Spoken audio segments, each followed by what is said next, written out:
This is Burning Platforms, a fortnightly podcast from the Australia Institute's Centre for Responsible Technology. I'm Peter Lewis, the Director of the Centre.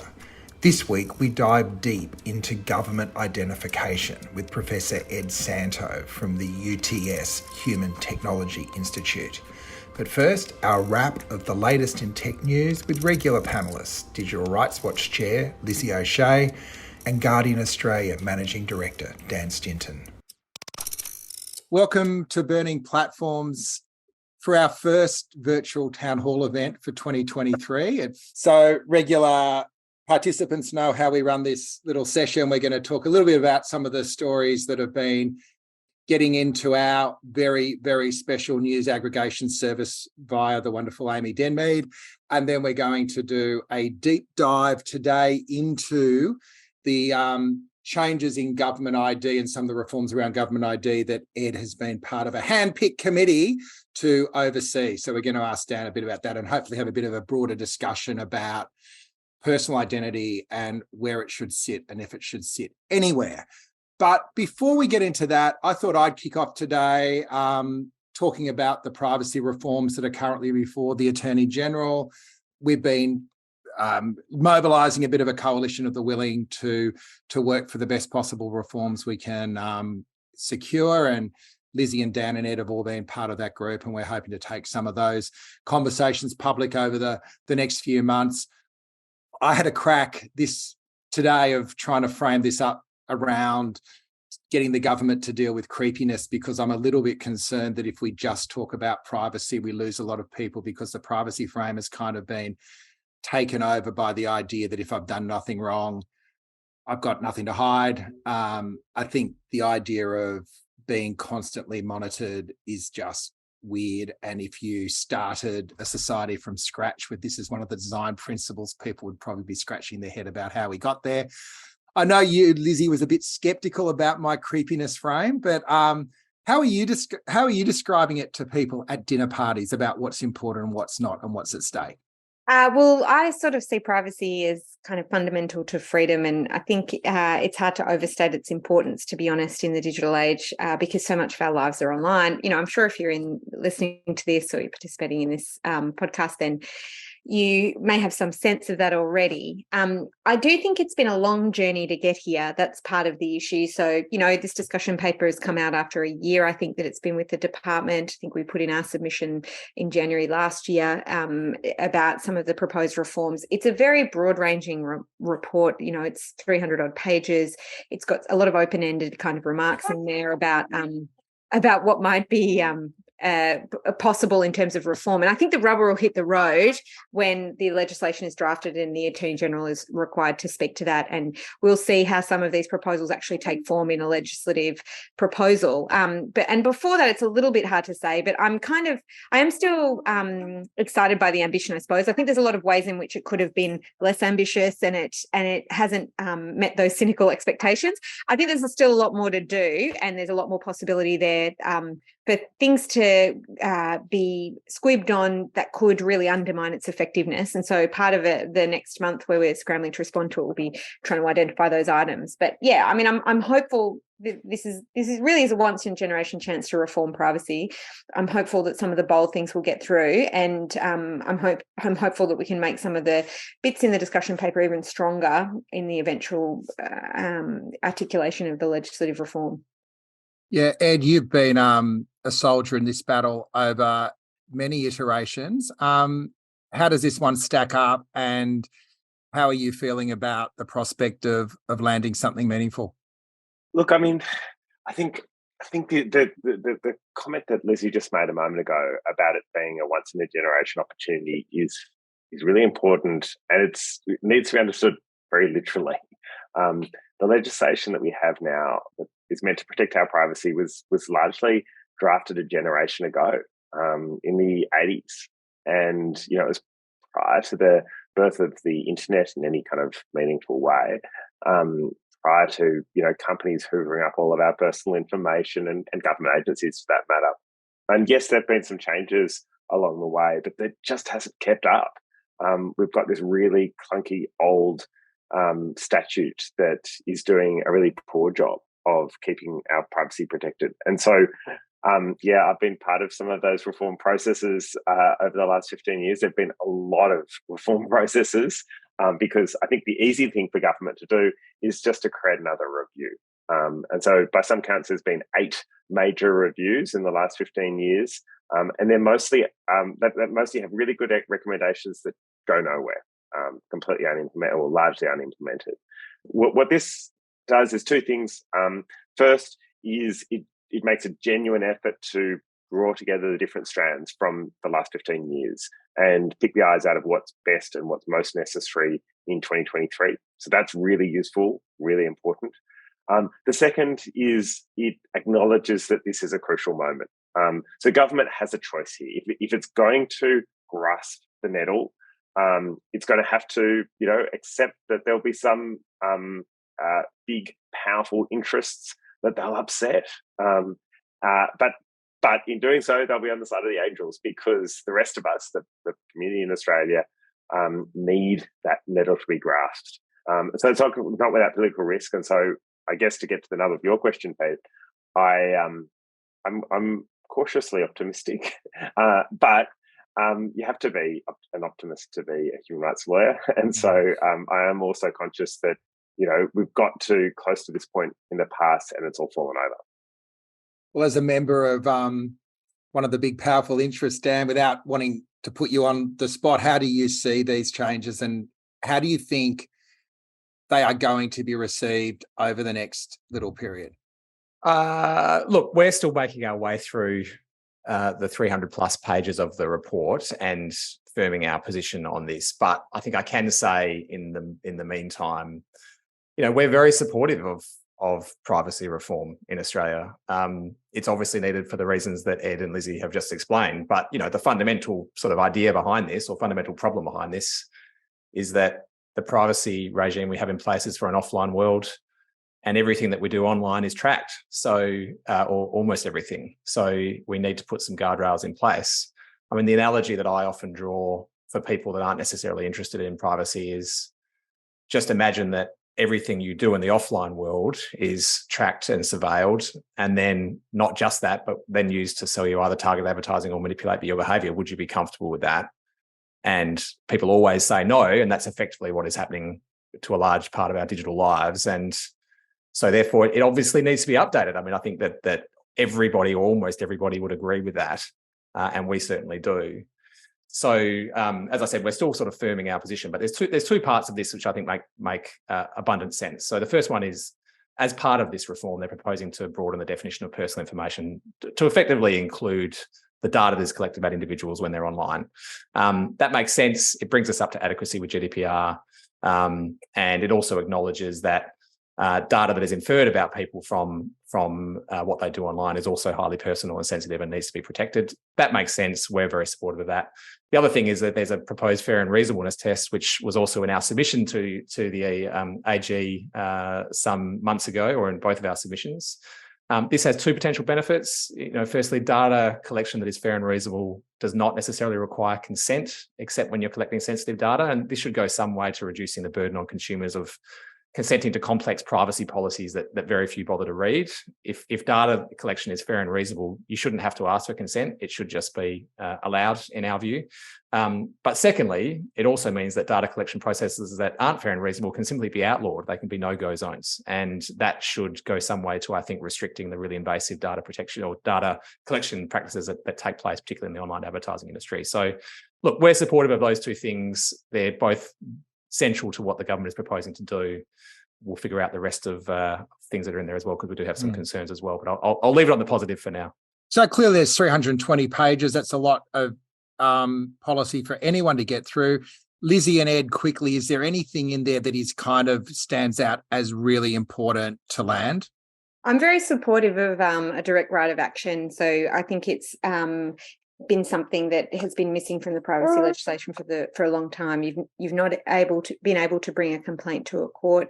You've had to go through a regulator, and I think the time is right to change that. And I think it is possibly a reform. Certainly, if we look at the US example, where privacy reform has been introduced at state levels, but also there's now a proposal federally. It's been something that the industry does not like, and I think they don't like it because it is powerful. So I think that's a very important development. Obviously, the recommendation that goes with that, cause of action for breaches of the Australian privacy principles, is one aspect. There's also a statutory tort for serious invasion of privacy that's proposed. And I think that's in a similar vein, that it's slightly different.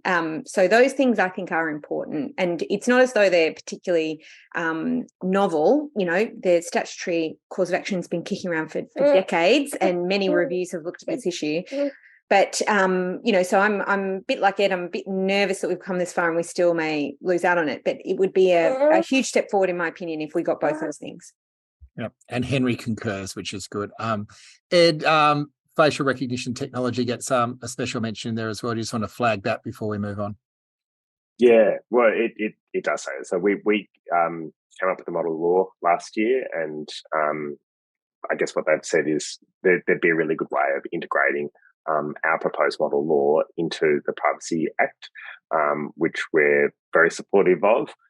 But they also said, look, we haven't quite finished our homework on this, so we really need the public to let us know. And that's actually one thing. I know it's a boring process point, but it's really crucial.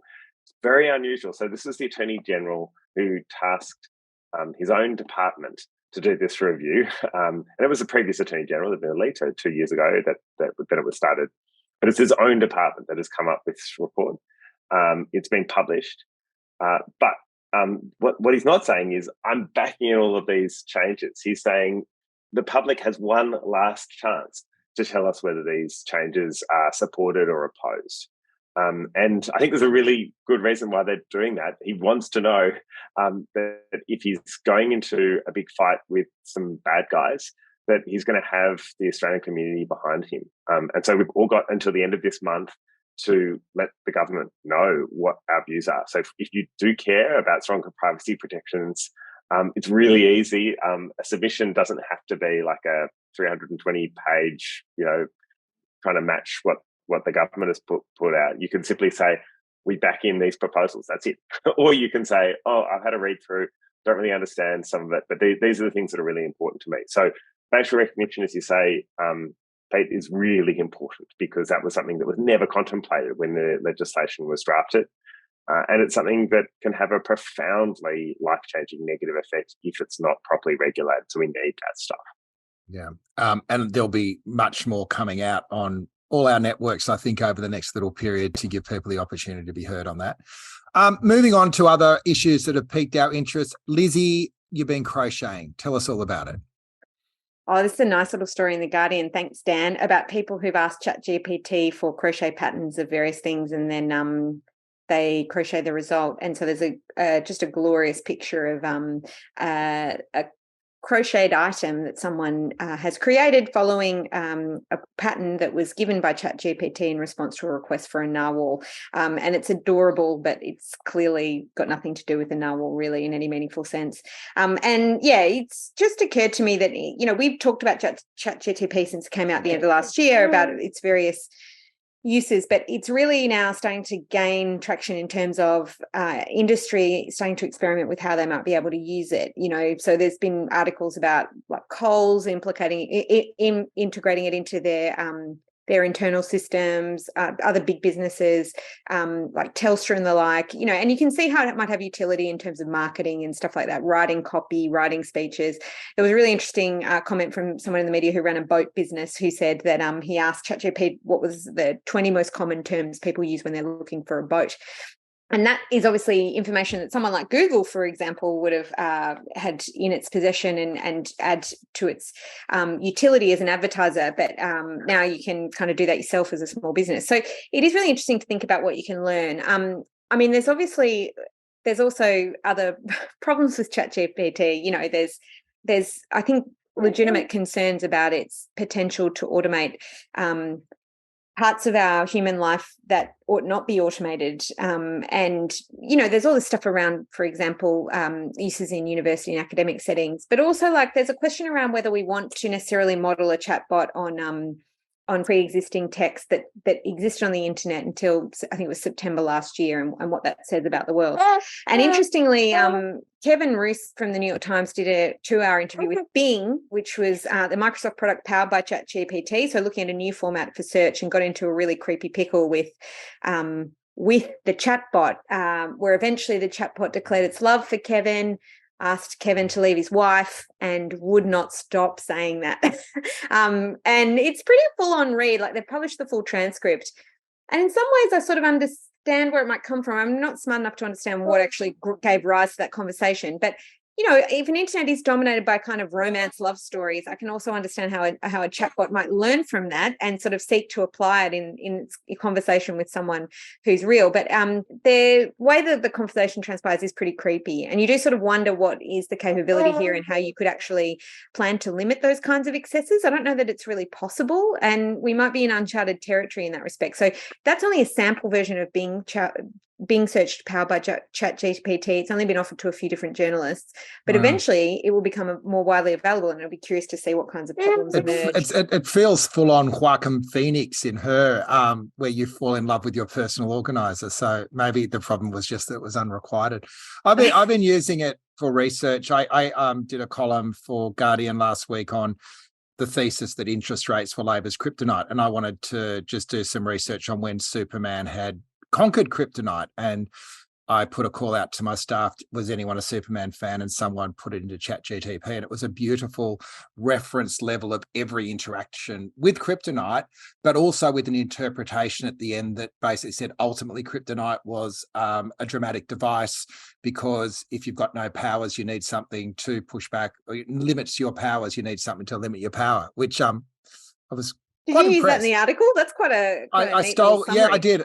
It kind of gave me a lot to work with. So Dan, you've almost got your columnists writing through ChatGPT, or at least doing their research.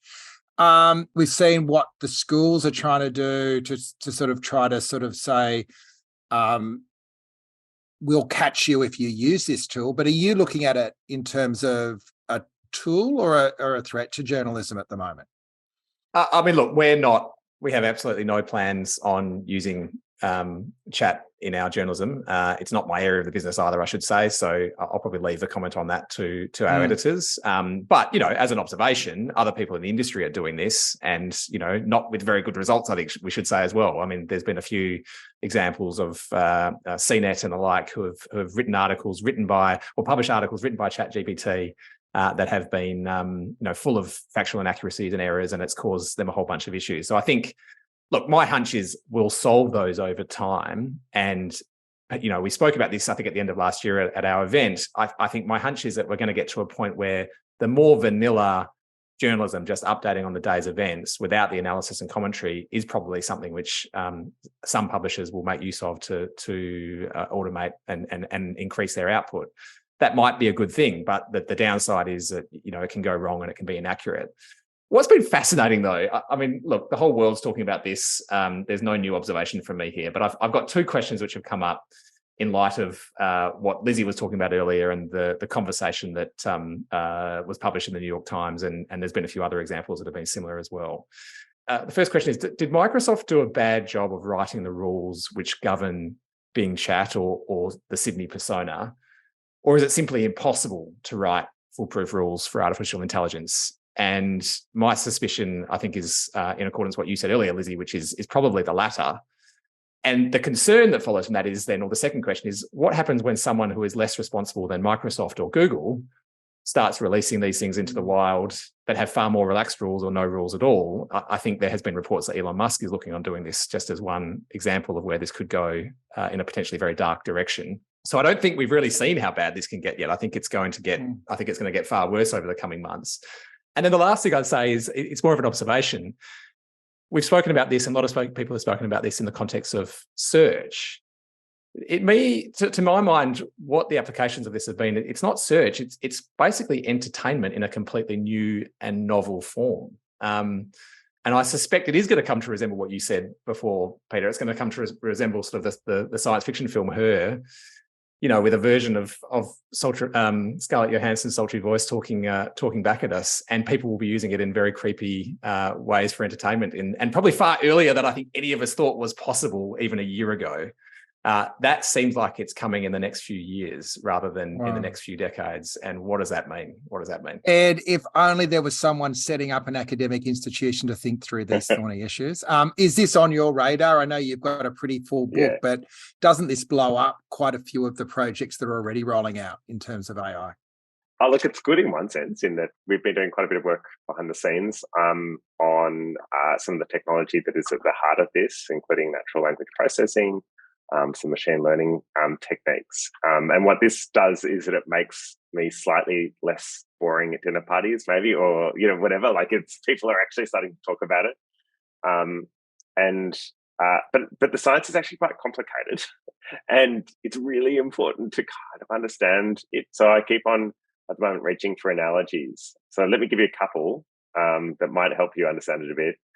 So I've got a 3-year-old. I mean, I've got lots and lots of children, but one of them is 3, and he has this really strange thing that he's going through at the moment, which is that he'll always give you an answer, right? It doesn't matter if he doesn't even understand the question; he'll always give you an answer, and he's quite serious. And so I was asking him the other day about a legal case. I was actually asking him about Marbo, and I said, "Can you just remind me what did Marbo, was the decision in Marbo, but specifically Justice Mason's judgment?" And he gave me this really serious answer. It was all about carrots.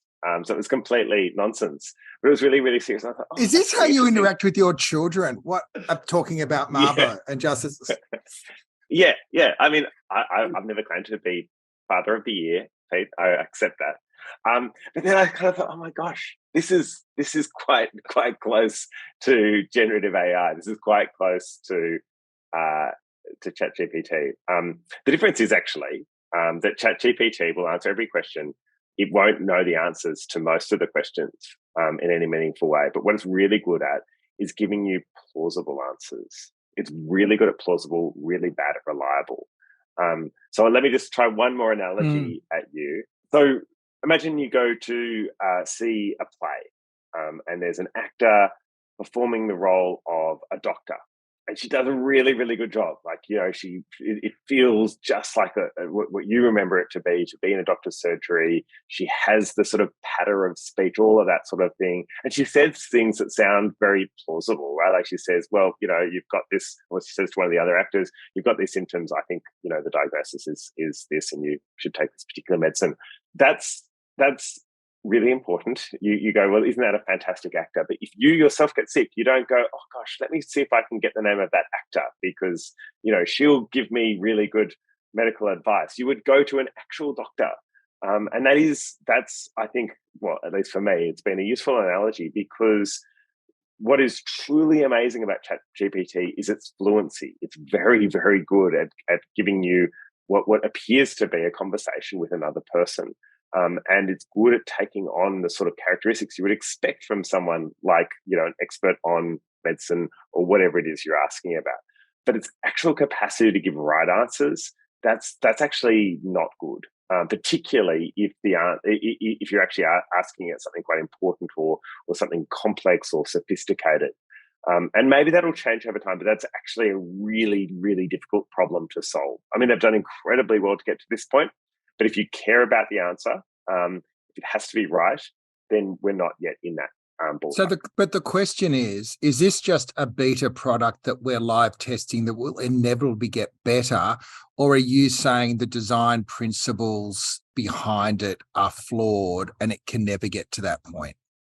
I'm not saying either. It will not, but it's definitely not inevitable that it will get really good. The difficulty that the scientific challenges that they have overcome, that no one has overcome yet in making it super reliable, are unsolved, and there's not a clear pathway to solving it. There are a lot of very smart people and well-resourced organizations trying to solve those problems, but it's definitely just not the case that it is inevitable. And so we don't know. I mean, maybe it'll be solved tomorrow, but most of the people that I've spoken with who are right at the cutting edge of this are saying, well, we could be decades away from actually it being super reliable. And that's, I think, I don't know, that's quite sobering to me. So in the meantime, if we've got something that sounds plausible but that is not reliable, we need to really understand that, right? Because it's actually, other than in the game situation, it's not very often that all I want is a plausible answer. I actually want a reliable answer most of the time if I'm asking a question that's important. Could it not be like the weather as well? You maybe want a plausible idea of what it'll be, but you can't actually predict the weather beyond a couple of days in advance. Like, it's not as though it will be perfect. Maybe it's sort of, you were saying, Pete, will get us there, get us where. Like, what's the destination for a tool like this? Is it to be able to replace all human functionality? Clearly not. I mean, it gives the impression of that because they've created it in a human format. They had a working name of Sydney. They've made it a chat function. It's not they're deliberately trying, there's a marketability in making it human-like, but maybe it's never actually, maybe we should be cautious about assuming what it's capable, what the idea of it at an optimized level will be, because it's, there's very clear limits that may never be surpassed.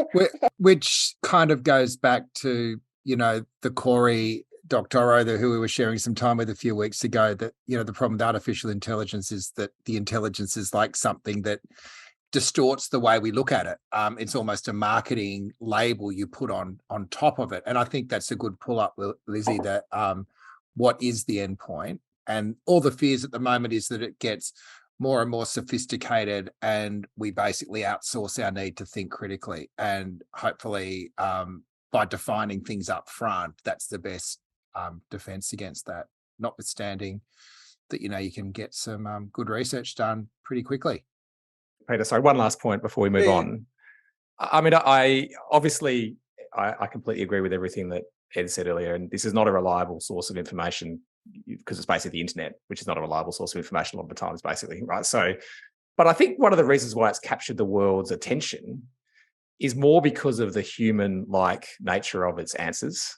That is the step change to me more than anything else, is that the novel stories that we started talking about at the start of this segment are really because it was like you were talking to another human, and it's gotten really good at that. And there might be more narrow applications of that in specific apps where you just want to be feeling like you're talking to somebody and not a computer, and not having the mind-numbing experience that all of us have had in dealing with, chatbots with corporates or, with customer support lines and those sort of things. That will probably get far better as a result of this. That's probably a really good thing. But the accuracy piece, I mean, that's probably that feels like self-driving cars, and it's just forever going to be 10 years away. Yeah, that is absolutely right. So when I talk about it being really fluent, that is exactly what I mean. It's about being lifelike. And there's if you're really interested in the science of it, there's this wonderful piece in the New Yorker that is rightly getting huge praise that starts to delve into this. But partly what it's about is that it's sort of the way the science behind ChatGPT works is essentially getting these little hints about bits of information that it needs to put together, and it has to guess it at how to put those things together. So another analogy, which gets you reasonably close to the science, is it's like beginning a sentence, and then what the computer's being asked to do is to finish that sentence. And so, if you start a sentence like "the weather is," right? Up until very recently, most of those chatbots would end that with, "the weather is pineapples," or "the weather is chocolate cake," or whatever. Like, it would just be crazy stuff. And Google spent hundreds of millions of dollars, for example, with those sorts of results before they started to get much more plausible answer. Now, it knows the pattern so much better. And so if you say, something like "the weather is," it'll say fine or rainy or whatever. It doesn't actually mean that it's fine or rainy, but it gets to Dan's point, is it feels so much like having a conversation with a human. And some of the time it will even be accurate, which is great. But see that as a bonus, not likely to be, reliable, because actually that's not what they've been optimizing for. They've been optimizing, they've been really, really focused on making it lifelike or fluent or human-like. I think we've exhausted ChatGPT for this week, but I think it's moving so fast that we'll probably have something fresh to say in a fortnight.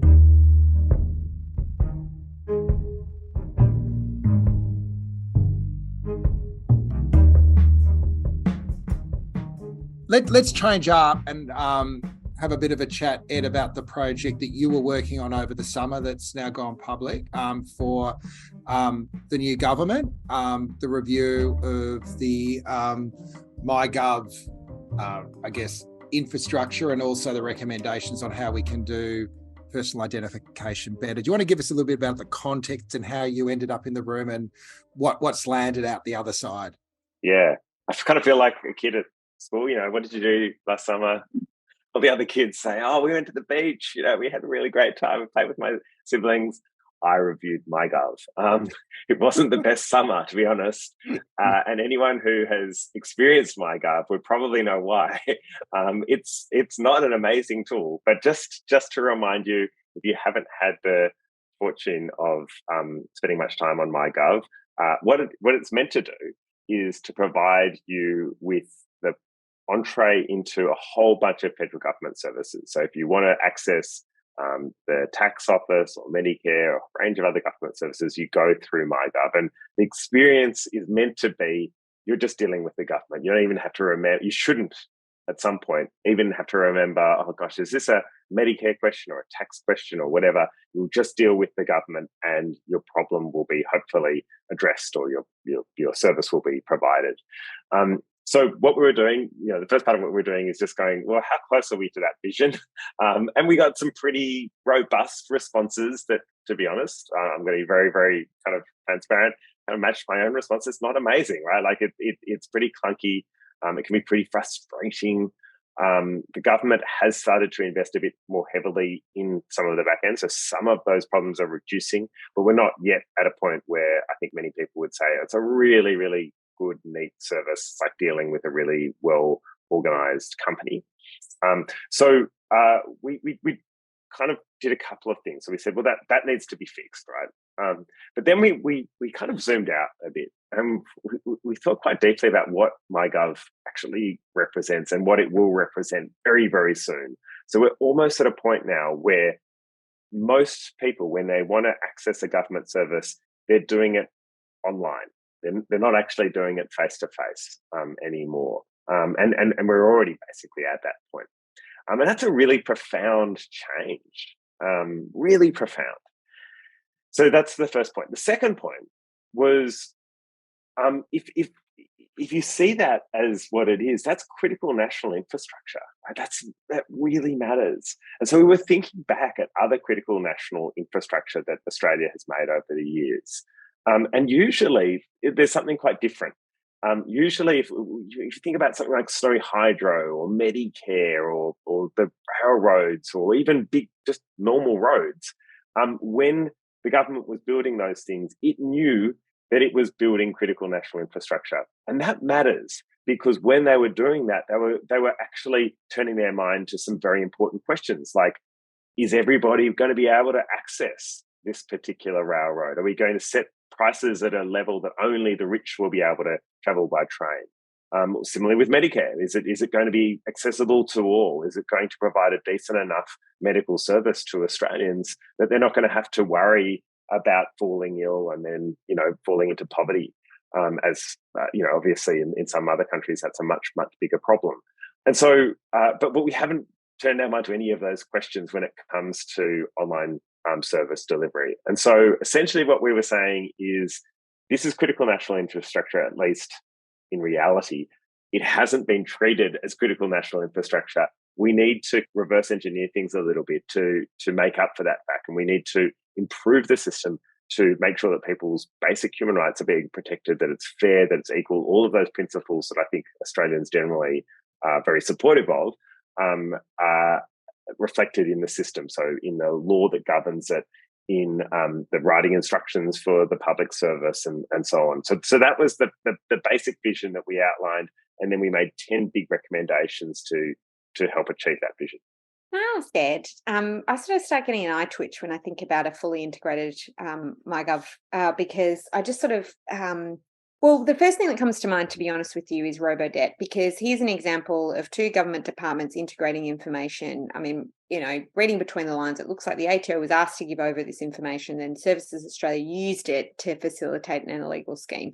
Now, I get the point, of course, that the scheme is illegal and shouldn't have been permitted to occur. But what also seems clear from the Royal Commission is that everybody was turning a blind eye to that. And so the consolidation and centralisation of government information feels to me like an enormous temptation for government to carry out similar schemes to, once again claim kind of a bit of blindness, whether it's willful or otherwise, about the lawfulness of such a scheme. What can we do to avoid that kind of temptation being acted upon by government? Is there ways to integrate into these systems, if you're going to go with a centralised system, protections that are actually robust, that aren't just legal, I suppose, that are also structural? Or is a centralisation inevitably going to attract this kind of conduct? It's hard sometimes thinking about robo-debt to feel that it's not the latter.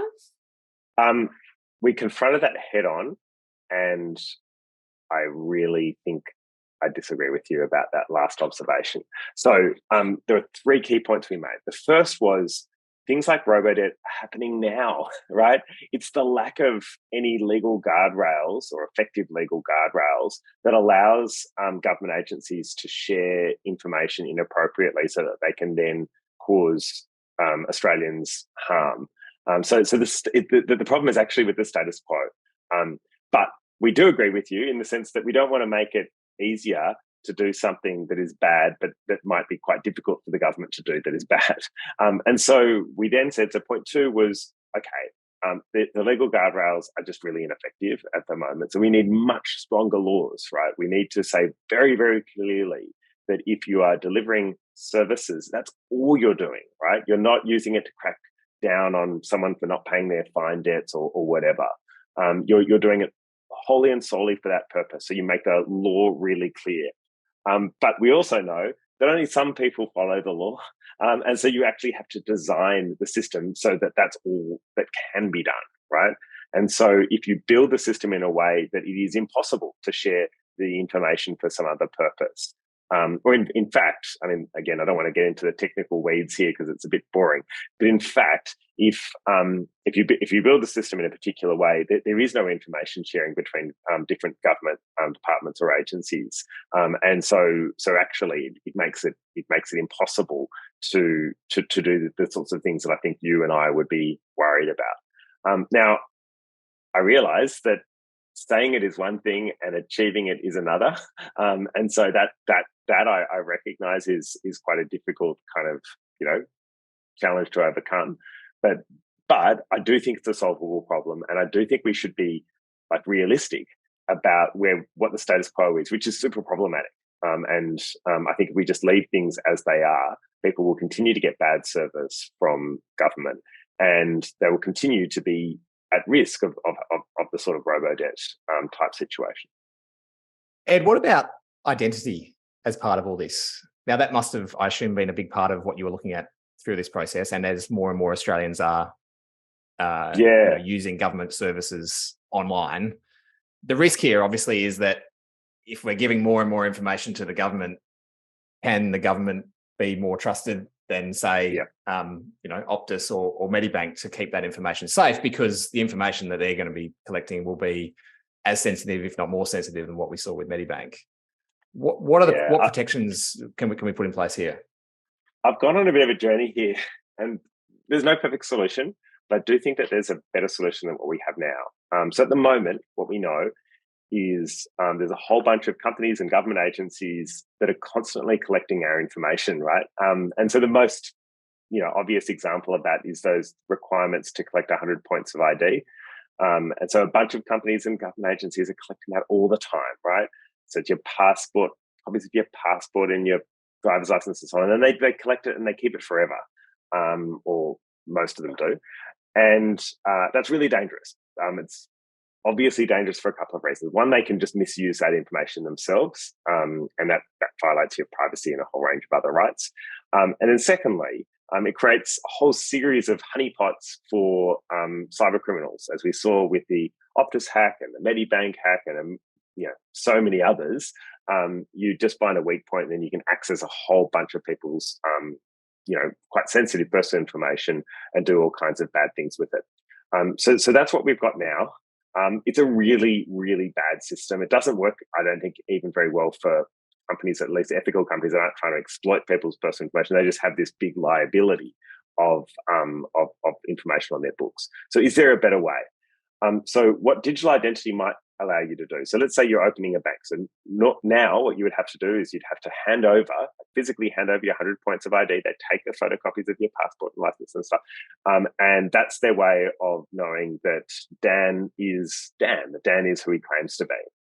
But all the bank should really need to know is that it has been proven that Dan is who he claims to be. It shouldn't have to actually collect all of that personal information. If you can basically use a bit of tech on your phone, information doesn't go anywhere that proves who you are. So imagine, FaceTime or the Android equivalent on your phone. It proves who you are, and all that is sent to the bank is a token that says, yes, Dan has been authenticated as Dan. You can be confident that the guy standing before you trying to open a bank account is indeed Dan Stinton. That, at least in principle, is a safer way of doing it. Now, I think the point that you're making, Dan, correctly, is, but then aren't you shifting to the government, this massive honeypot of personal information, and they could exploit it, they could be the ones who are hacked. And so that's where so yes, in principle, that's right. But if you get that system right, so if you get the law absolutely strict on how it can be used and not used, but also if you get really good design of the system so that you're not constantly pinging information back and forth. If you have that process, for example, take place on your own mobile phone and it doesn't go anywhere else, or the only thing that goes out is a token that says Dan is who he claims to be, or we haven't been able to prove that Dan is who he claims to be, then you're starting to actually get a better design system. And so this is pretty cutting edge stuff, but we are seeing some, I think, positive movement in that space. So there's sort of two concerns that arise from that. I mean, I absolutely take your point, Ed. This might be a better system. I mean, I don't think there is a perfect system, right? And I should have mentioned, by the way, just for those of you that don't know, The Guardian has also been subject to a data breach recently, albeit on a much smaller scale. But so I've experienced this firsthand. And look, it largely came about because of information that we were required by law to collect on people, and a very sophisticated actor found a way in. I mean, that just demonstrates to me that the current system is not working, right? Because I can tell you now, The Guardian takes privacy and data security extraordinarily seriously, and we were still not able to keep this from happening. But the challenge that I think now with what you're proposing is that you're then effectively saying, okay, well, the lesser evil is trusting the government with this information. And that might be a better circumstance. That might be a better circumstance than, say, trusting a private company based in Silicon Valley versus a government, that is democratically elected controlling information. That's probably better, but still not great. But then the other part of it is, if there is a vulnerability exposed and someone manages to create another profile of Dan Stinton or Ed Santow or whatever, the damage that could be done if the entire system relies on that single identity is far greater. So the risk might be lower, but the harm could be substantially higher. Is that fair? Yep. So in terms of the first point, I'm not sure it is, because it is the government that already creates those passports and driver's licenses and everything. So if you get the system, if you get the design right, they're not collecting or holding any more personal information, or even pinging that information back and forth any more than they already have to create that identity document in the first place. So I think that point can be largely addressed. The second point is true. So if with all of the best designed features, if some company kind of finds or some group of criminals find a way to hack into everybody's phones, and instead of it just that information staying on your phone, they find some way of kind of extracting that information, getting it out of your phone and sending it, and using it for nefarious purposes, you've got a problem. I completely agree with that. But I think that is a much less likely problem than is the reality, which is a whole bunch of companies. I wasn't going to mention The Guardian, but you did. That actually these are the good companies, right? Like the ones that, as you say, take privacy and cybersecurity seriously.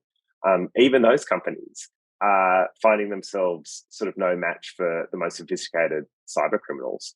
So again, I kind of come back to this idea that the status quo isn't protecting us very well.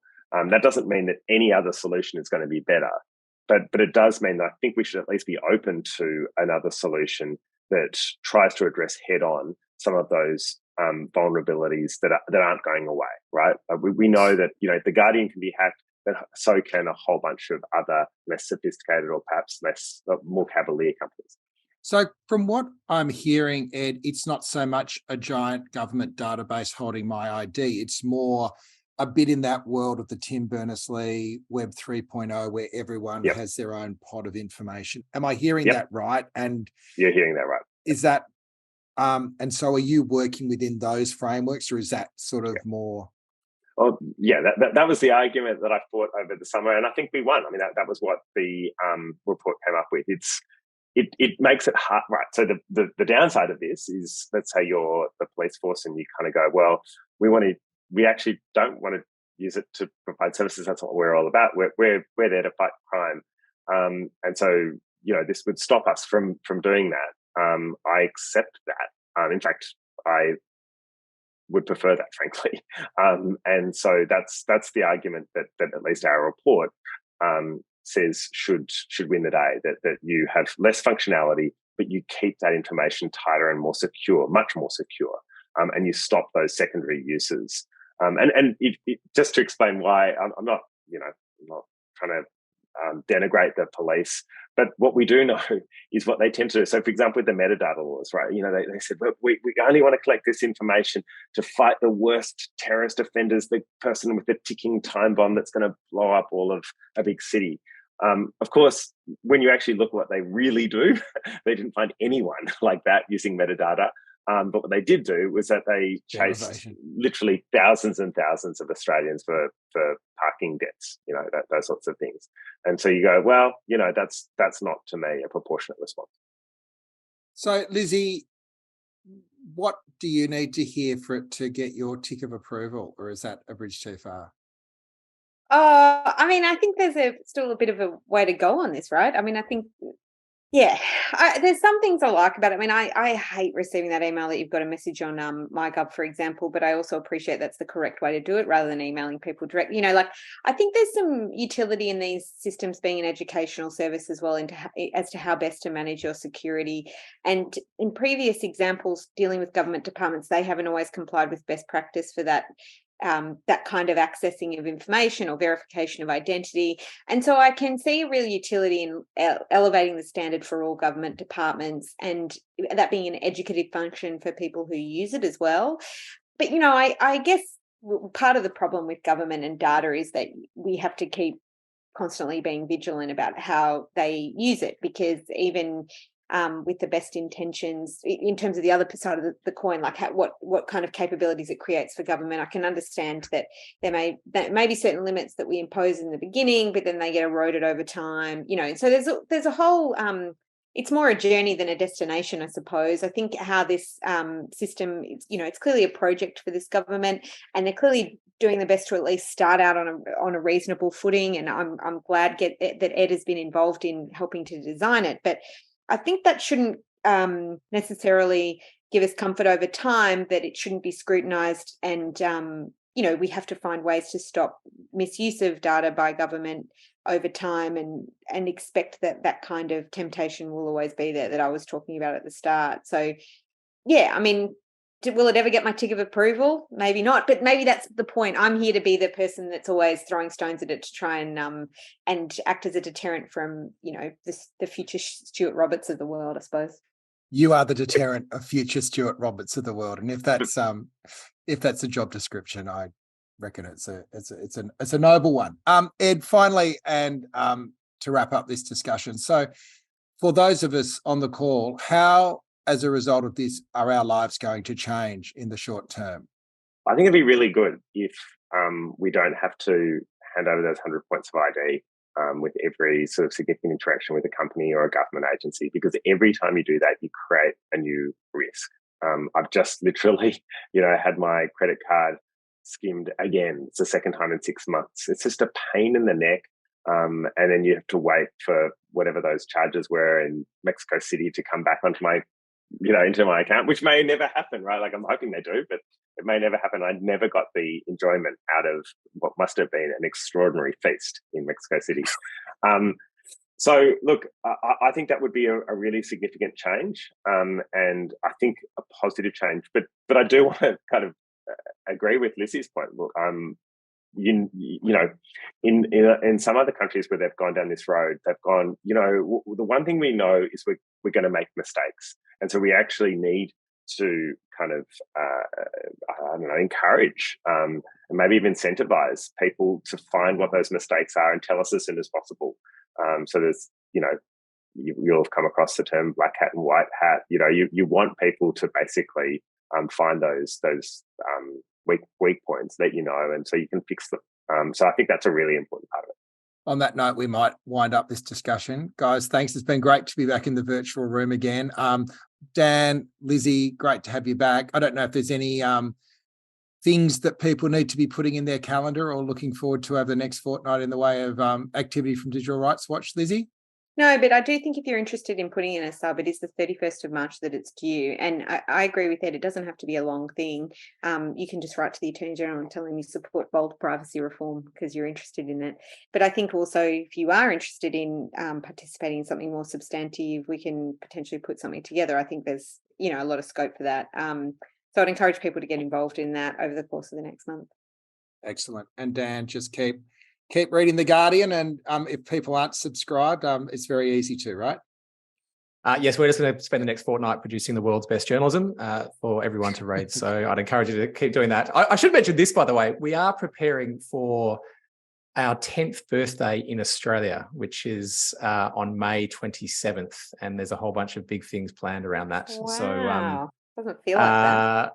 Yeah, it's gone quick. Well, sometimes it doesn't feel that way, but anyway, we're coming up to our 10th birthday. We're gonna make a bit of a celebration around it. So I'll have more to say on that maybe next time, if not the one after.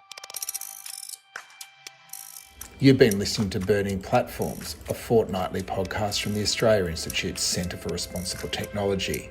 It was recorded live in a virtual town hall on Friday, March 3.